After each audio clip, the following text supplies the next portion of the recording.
কি জানেন কিয়ামতের দিন কি ঘটবে? তো চলুন তা জানার আগে আল্লাহকে ভালোবেসে ভিডিওতে লাইক দিয়ে চ্যানেলটি সাবস্ক্রাইব করি।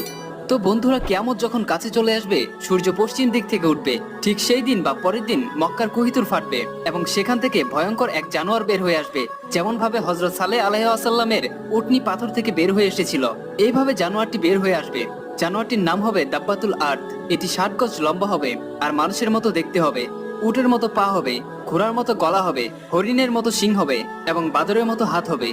সে মানুষের সাথে কথা বলতে থাকবে এবং তার হাতে হযরত মুসা আলাইহিস সালামের লাঠি থাকবে। আর ওই লাঠি দিয়ে মানুষের উপর চিহ্ন দিবে। যে ব্যক্তি মুমিন হবে তার চেহারা উজ্জ্বল হবে এবং যে কাফির হবে তার চেহারা কালো হয়ে যাবে। বন্ধুরা, ওই দিন যেন আমরা মুমিন হই আর আমাদের চেহারা যেন উজ্জ্বল হয়, আমিন। আপনি কি জানেন কিয়ামতের দিন কি ঘটবে? তো চলুন তা জানার আগে আল্লাহকে ভালোবেসে ভিডিওতে লাইক দিয়ে চ্যানেলটি সাবস্ক্রাইব করি।